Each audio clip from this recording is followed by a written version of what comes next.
Welcome to Health Diary. My name is Winnie Lubembe and we're coming to you from 4 Point by Sheraton right here in Hurlingham. Now, we live in a society where people tend to be judged based on how different they are.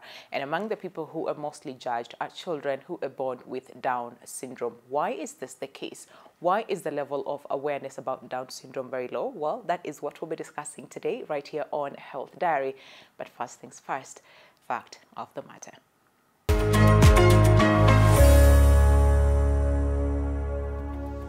Each year, approximately 3,000 to 5,000 children are born with Down syndrome, a chromosome disorder that occurs when an individual has an extra partial or whole copy of chromosome 21. Although persons living with Down syndrome have been heavily stigmatized, their quality of life can be improved by meeting their healthcare needs, including regular checkups with health professionals to monitor mental and physical condition, and to provide timely intervention, be it physiotherapy, occupational therapy, speech therapy, counseling, or special education. Well, when the baby was brought to me, I just saw the baby, and being an occupational therapist, I definitely knew my baby has Down syndrome. It was not easy. I kind of felt lost. She'll be turning 4 years April 10th. She really had dry skin. There was delay, like right from birth. Then along the way, she developed rickets, which also, you know, with Down syndrome, again, the rate of absorption, even of those nutrients like vitamin D and all that, also delayed us so much. So we got head control at around 8 months with therapy every day. We walked independently at around 2 years. Stigma is there. And you know, some people will not understand why is this baby who is over 2 years not able to walk, not able to stand, you know, not able to understand whatever a 2-year-old is meant to. Like now we are going to 4 years.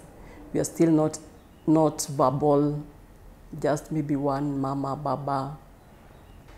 And then without the speech now, if she wants something, maybe we'll push, you see. Now the other babies will get scared. Why is this one, you know, pushing? Sometimes you may not understand the play exactly, you get. It was not easy to get a school. That one you get, you also need to pay some extra money.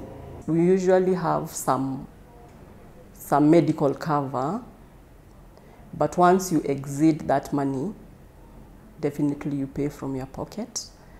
And you know, rehabilitation is quite expensive. So in few sessions, we deplete whatever you are given. NHIF, no. So I would really advise, just follow what the doctor says. If it's operation, try the much you can be able to do. Then don't stick so much in, you pity yourself so much. You need to be strong for your kid. And then don't hide the kid. Let her go play with the others. Explain to the other people who don't understand the baby that she has a condition. Then school, just involve the baby in all the activities of daily living.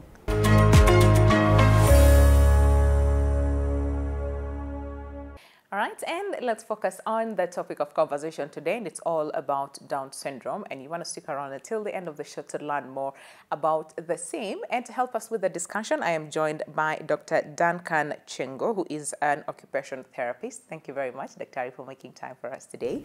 And we also have Kezia Aura, who is a caregiver and a mother to a child who has Down syndrome. She'll be sharing her story with us as well. So thank you very much, Kezia, for joining us today. And before we even start with the conversation, I'm pretty sure you might have noticed something different, but it's a pair, okay? And I'm talking about their songs. And I'm trying to wonder, okay, yeah, why did I get a memo? First of all, what is happening? What's going on?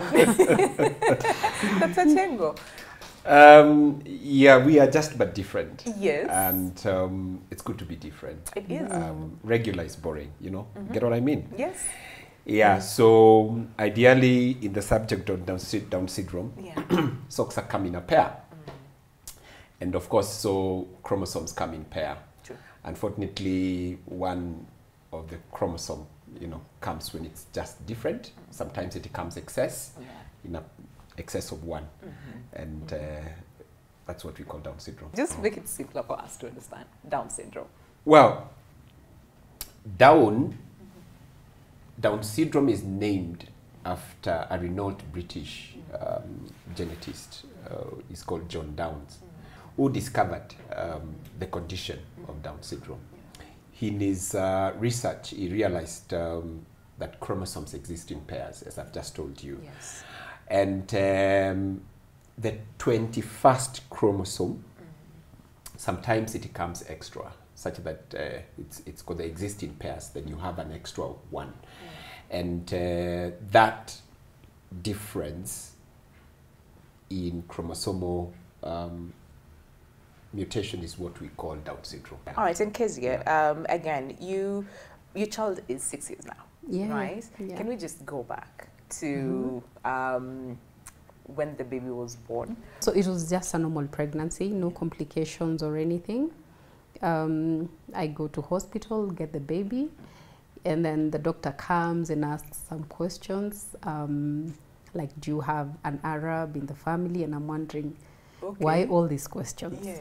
So then the doctor tells me we suspect there is Down syndrome. So that was like hours after birth. Okay. So of course it was, you know, a new mother, you're torn in between and all that. Yeah, did you even understand, first of all, Down syndrome, what it's all about? No. I just want to know your reaction, especially when the doctor said, so we suspect a case of Down syndrome. And it was not said the way I'm saying it politely. Yeah. Sorry, Dr. Chengo. Doctors can really be bad sometimes. Yeah. So it was a case of, ooh, you know, we can't throw away this baby. So I was like, why would someone just make such a negative comment? Oh, wow. And I remember the doctor telling me probably the baby will not walk, the baby might not talk and all that. But I had a supportive partner. We walked the journey. Of course, after delivery, we sent some samples to Lancet. And definitely we got to get the confirmation there's Down syndrome. The babies come with complications of the heart surgeries and all that. But luckily, my boy didn't have it. So that was good. And Dr. Chengo, what is the presentation of the same? They are very specific physical features that you can't really miss. For lack of a better word, my students say that they all look alike. They tend to have a very short neck. And if you look behind the neck, there are some folds because when the neck is too short, it means that there are quite a number of layers that are piling behind there. The eyes tend to be what we call sunset. They are set a little bit O, and the nose has a very wide ridge.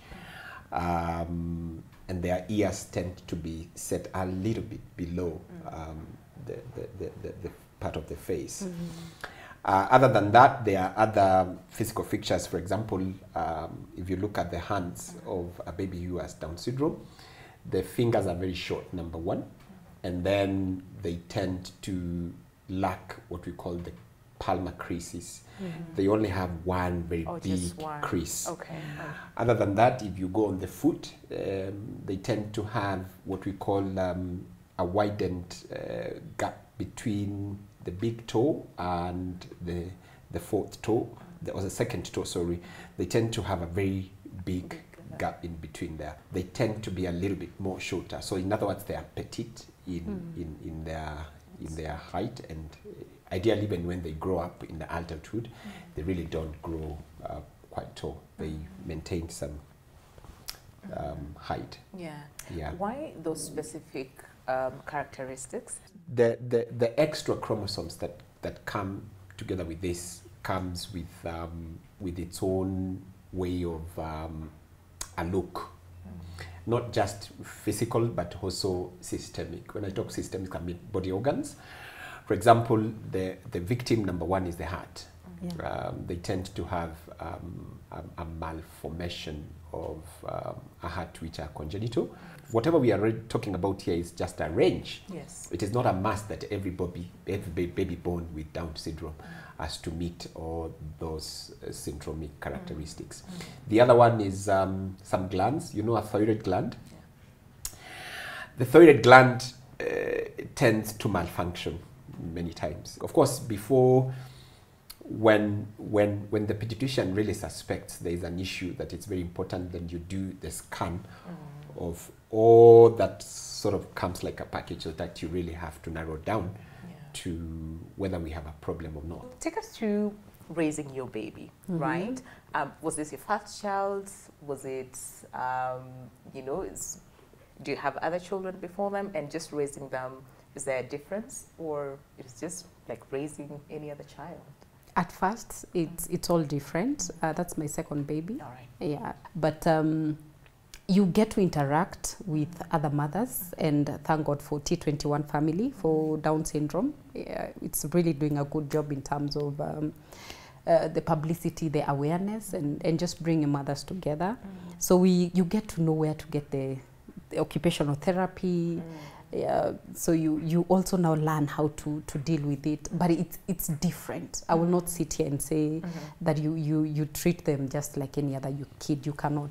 Okay. Yeah. You talk about it is different, and I'm pretty sure there's someone who's watching us and thinking, but how different? How different is it? First of all, it's very expensive to take the child through therapy. Number two, I think out of shock and things like that, you realize most of them are not able to suckle because of the hypotonia that Dr. Chengo is talking about. And even as a mother, there are so many things going around, so you don't produce milk. So that is one, so that's different. Number two, you realize for regular babies, by 6 months, 8 months, they're sitting. Yes. But you realize your baby cannot sit. By 1 year, they're supposed to be holding on to stuff and kind of walking around. Your baby is still not sitting. So I came in late in terms of therapy and everything because I also didn't have the knowledge. But so far, so good. All right, let's take a break right now. But of course, when we come back, we want to understand how soon do you need to start therapy for your child? And also when it comes to then management of the same, because like we said when we started the show, that again, there's no cure for the same. So it's all about management and just raising a child, just to make sure that they get the best care you know, they can. So you do not want to miss that part of the conversation. Stay with us. This is Health Diary season. All right, welcome back. Thank you very much for staying with us. This is Health Diary, and today it's all about Down syndrome. And to help us with the conversation is Dr. Duncan Chengo, who is an occupational therapist. And also we have Kezia Aura, who is a caregiver, helping us understand more about Down syndrome and how we need to, first of all, celebrate the aspect of different is good. That is the first thing. But of course, we also want to pass as much awareness as possible as far as Down syndrome is concerned, to help so many parents out there, especially those ones who are struggling with cases of stigma. So, Dr. Duncan, just help us understand some of the causes or the risk factors for Down syndrome.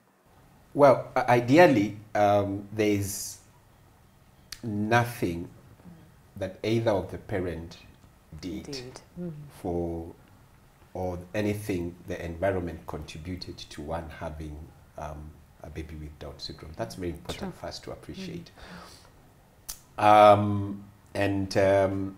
Unfortunately, there's nothing that you can do about it. What we need is acceptance. It's about perception. I have traveled before in a place like where I went to school. We had a cafeteria, the university cafeteria, and the senior chef of our cafeteria had Down syndrome. It's an amazing guy.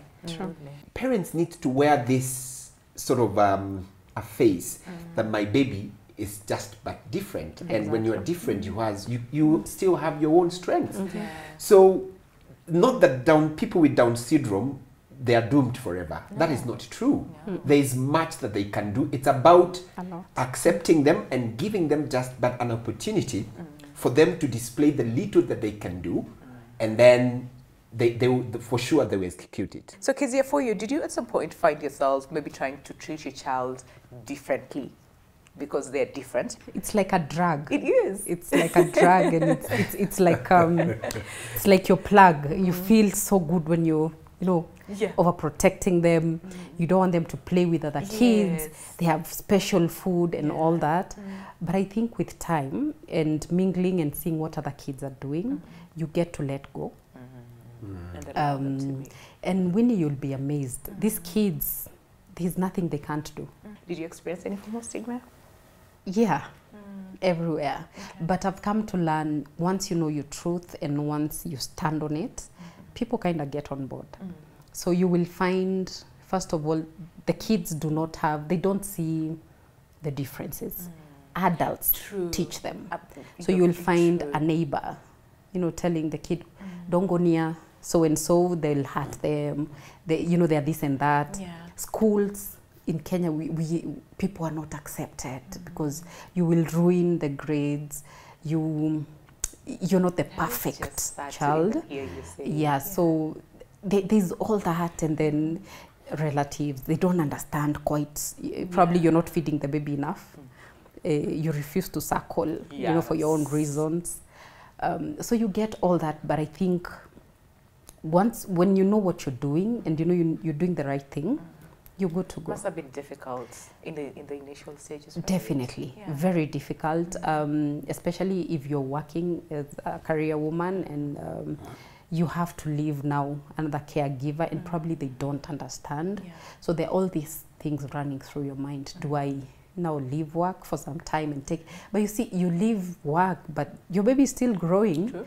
They will outgrow and then leave you, and then you don't have your work. So, but I think with time, you get to, to learn, and they get also to see the changes that are happening in the baby, and they tend to now accept.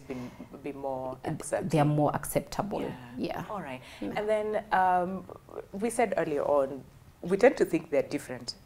I mean, they're the same, but they're not. They're not. They're very, very different, right? They are different. Can we just talk about that? And of course, just understanding that Down syndrome, we also have like the different types of Down syndrome as well. They are different, of course, just that they have some similarities in the physical features.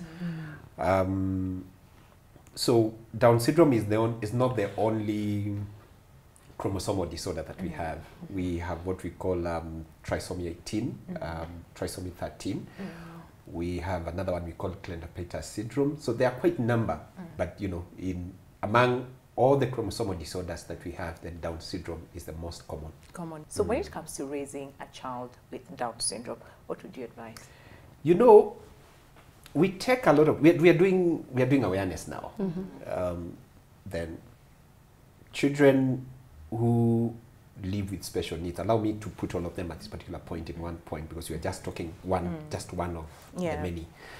We take a lot of time teaching these children some life skills, but we take no time teaching the society how to handle them. Again, as I said, it's about an opinion. Taking care of children who are born with Down syndrome is not a walk in the park. It's one of those, for lack of a better word, I can call challenging parenting.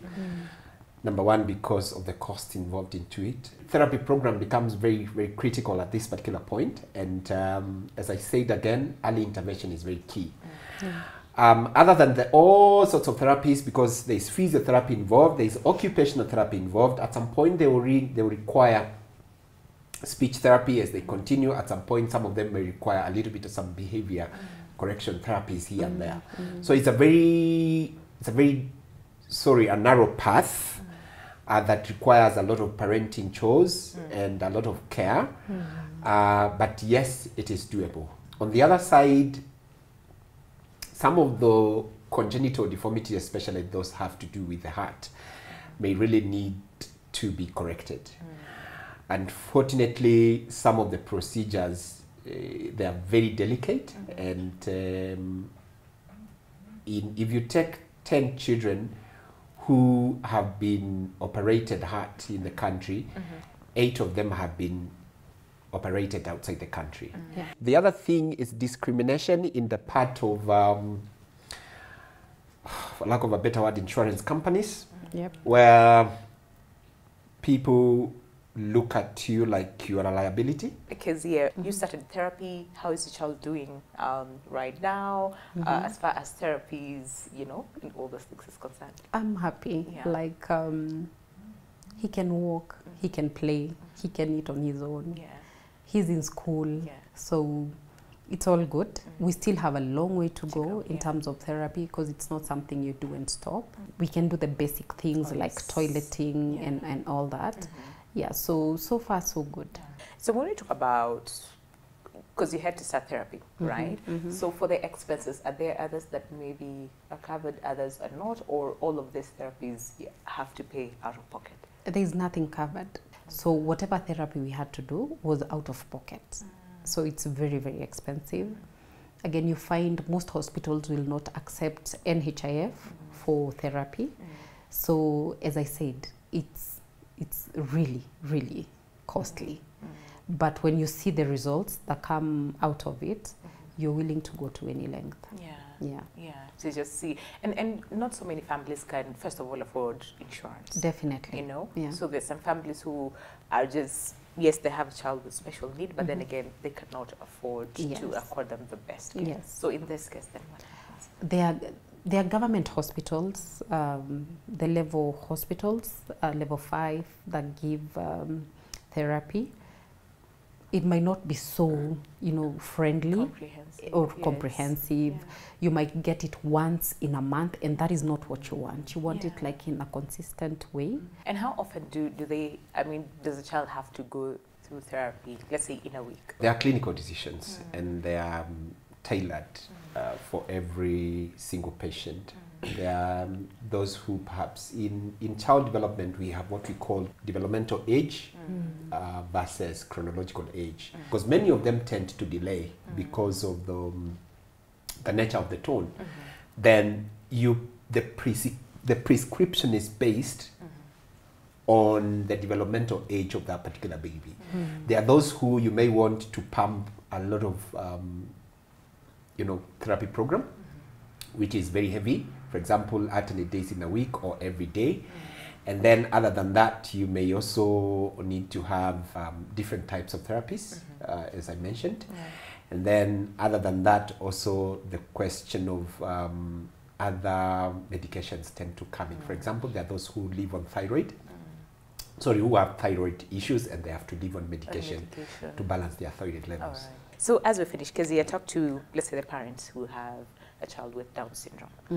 What would you advise them? And then I'll come back to you, Dr. Chengo. Yeah, so to parents out there, to the fathers, support your children, be there, you're part of that journey. To the mothers, you never did anything wrong. It's a gift. We joke in the T21 family and say that getting a child with Down syndrome is like winning a lottery. There are not so many.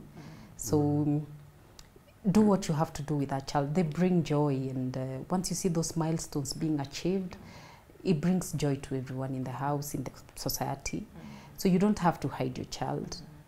Seek help, talk to people, reach out. And then Dr. Chengo, so you talked about insurance, again, not being able to offer covers for some of these therapies, like you said earlier on. What do you want to see as far as just taking care of a child with Down syndrome, and especially when it comes to the expenses? When all is said and done, it's about societal perception, and we gotta have to change our mindsets. And society, including government, we need to make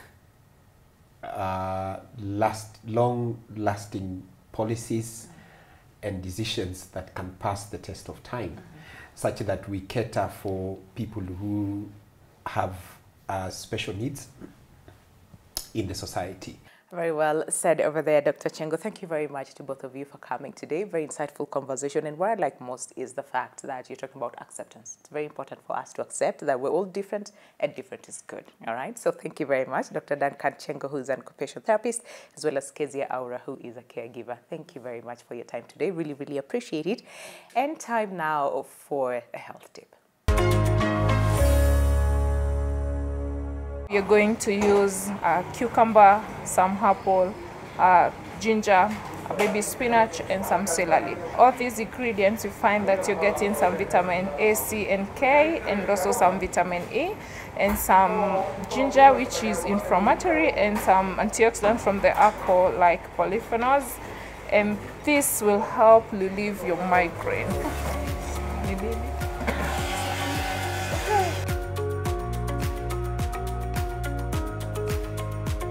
And then we can have our migraine reliever juice. Very insightful conversation we had today, all about Down syndrome right here on Health Diary. And of course, the takeaway message for me is that acceptance is very important, because guess what? Different is good. So my name is Winnie Lubembe. Thank you very much for watching, and a special thank you to 4 Points by Sheraton for hosting us today. Just in case you have more questions as far as Down syndrome is concerned, feel free to engage with us on our social media platforms. But until next time, adios.